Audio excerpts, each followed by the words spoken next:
What's good, YouTube? It's of course of Faith and Prophecy, and you know what, man?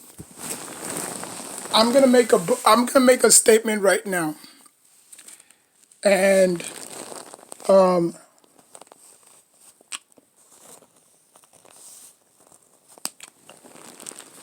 um, yeah. So the statement I was gonna make is I think um no, this has to do with the NBA playoffs. Now, I don't know where they're going to be seating. It depends on where they finish, you know. But if the Nets do finish first in the East and they do grab the number one seed, or they lock the number one seed, they're going to lose against the Sixers, and I'll tell you why.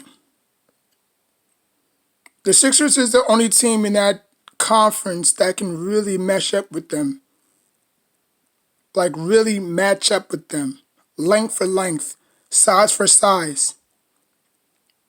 Like I know the Nets can throw a lot of different bodies at the Sixers. They could go big, they can go small.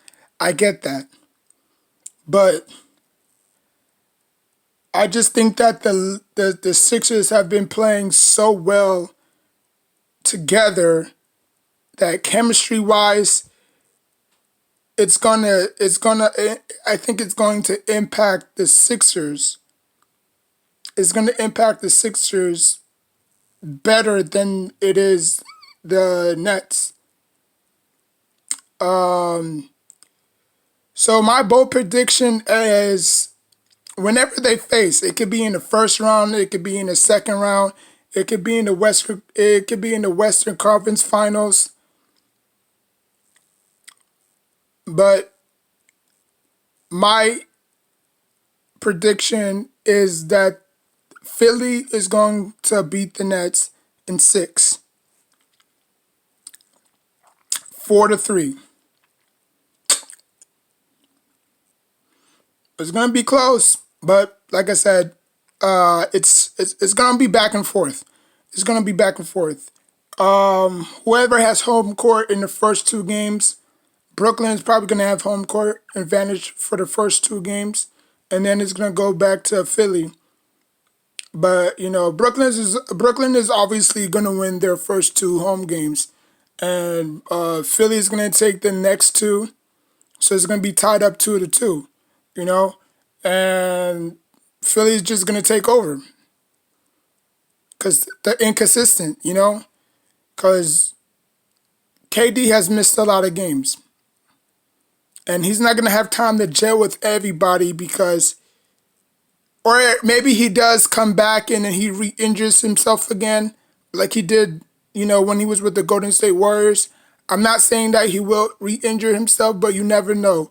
You never know how injuries turn out. You might think you're fine.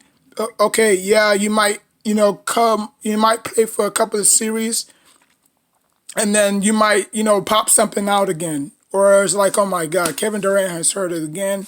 You know what I'm saying? And it's that type of situation. And then now they stuck like Chuck because they don't have the anchor. KD is the anchor to that team. You know what I'm saying? So they have to count on KD. They have to count on Kevin Durant. Kevin Durant is the glue to that team. Because I don't think without KD, this Brooklyn team is going to go far. This Brooklyn team might probably get past the first round. And then probably, face the first round, they might face the Bucks. Let's say they face the Bucks in the first round. That game might probably go to 5, and then they squeeze it out, send Giannis home, and then now they face the damn, the Heat. They might face the Heat, or they might face the Knicks. and then the Knicks might probably give a run for their money. That game might probably end in four, or yeah, that game might probably end in four with the Knicks winning two. So I just think that Philly has what it takes to stop the Nets. Because when you have cohesive, when you have team chemistry, it goes long way. It goes a long way. You know what I'm saying? And I think that Philly, like I said, Philly has the best chance to knock down the Nets. And I'm not just saying this because I'm biased of the Nets. I'm just saying this because I don't want to win them. I don't want to see them win the championship. I really don't. I just want a fair competition. I just want a fair playoff game. You know, I don't want all these sweeps. Like I want every game to go to a game seven. Like I want every game to go to down to the last wire. I don't want every game to end end in four games. Like I want it to stretch out a little bit. But so yeah, man. I just think that the Nets, they just have too much, too much, too much, too much. And I'm not saying that they have too much talent. It's just that they have too much to work with, you know? Like, yes, they could throw different people at you. They can go small, they can go big. But KD is the missing link to that whole entire team. Just like how you have different parts of the engine, you need that main part of the engine to make it work. You know what I'm saying? Same thing as a car, same thing as a plane. You need that extra piece to make everything go. And without that extra piece, you're not going to go far. KD, Kyrie, and James Harden alone is not going to win you a championship. Or it's not going to win the city of Brooklyn a championship. They need KD to make this work. And KD is taking his sweet-ass time coming back. Like, KD, we all know that you're not injured. Because why? Because you haven't really told anybody your timetable. You haven't told anybody when you're coming back. And the playoffs is right around the corner. We in what? March, April, May, June. So you got 4 months. You got 4 months to heal. And you know what? Take all the time that you want. Because you don't want to rush back. You do not want to rush back like you did when you was in OKC. You know what I'm saying? And then you re-injure yourself again, and then you're on the shelf again. So just take your time. When you're ready, you'll announce it on Twitter or whatever have you, and then you'll announce that you're coming back. But for right now, let that bone heal, and everything's gonna take care of itself.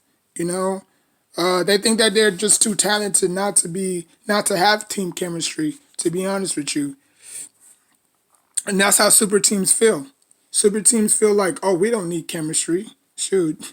Like we played with each other, in the USA team.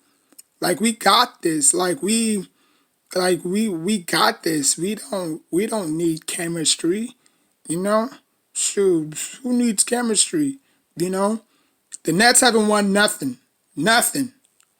Now, again, the NBA, knowing how the NBA is, they may probably not actually give, but they might actually reward the Nets a championship, knowing how they haven't won a championship and God knows when, They haven't won a championship since the ABB merger, They haven't won a championship since the NBA was not informed, but you know what I'm talking about, like in merger of the NBA, because the NBA was founded in 1978.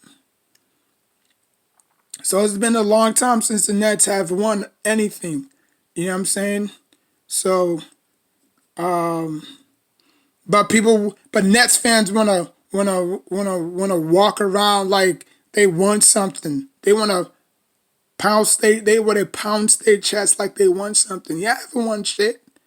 Y'all haven't won anything. And it shows. How you gonna be in an organization that haven't won anything?